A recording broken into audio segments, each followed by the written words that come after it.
Goalball is a team sport that was specifically designed for people who are blind and visually impaired, and it was invented after World War II when the veterans came home from the war. First and foremost, it's a court game. There are 3 players on each side. The court is basically set up like a basketball court. The 3 defenders are defending a 9-meter goal.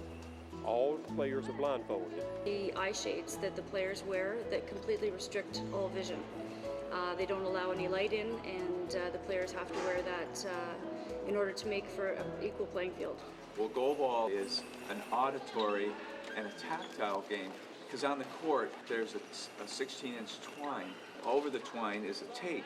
So all the athletes are feeling where their zones are by feeling this tape. And they take the ball the size of a basketball that has bells inside of it, and they each on the offensive side, they whip the ball down the court like a bowling ball at their opponents. And their opponents are then tracking the ball, they're on defense.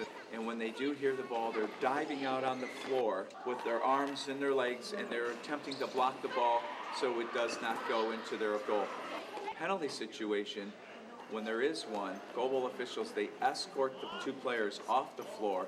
The other team gets 1 free throw, the opponent with only 1 player, so they have to cover the entire goal. Goalball it's a great team sport for the blind and visually impaired. Gives them an opportunity to excel in a sport, similar to able-bodied playing, basketball, softball. If you are blind from your birth, it's sometimes the only sport you can do. So many times, not only in this country but other countries too, the blind are not really allowed avenues to compete. But then again, these are people who happen to be blind, so they deserve the right to compete, even at the highest level. Today, here at the World Goalball Championships, you're seeing the best in the world. Everybody that's here today qualified in some sort of a regional tournament. 4 teams qualified actually out of the Paralympics and all the rest of the teams qualified in their countries or in their regions. Well, we have 29 teams here from 20 countries. The top 6 men's teams and the top 4 women's teams will automatically qualify for the Beijing Paralympic Games. The World Goalball Championships are held every 4 years. In 1998, they were in Madrid, Spain.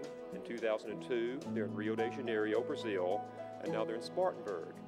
I think the powers to be on the international level realize that Spartanburg and the upstate of South Carolina is big enough to offer all the amenities you need, but small enough and caring enough to really embrace a championship like this. UFC Upstate's been phenomenal. Housing has been wonderful.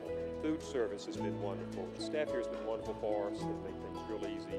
It's important to us here in Spartanburg because one of the main objectives of staging these World Championships is to educate the public about the athletic capabilities of blind and vision-impaired individuals.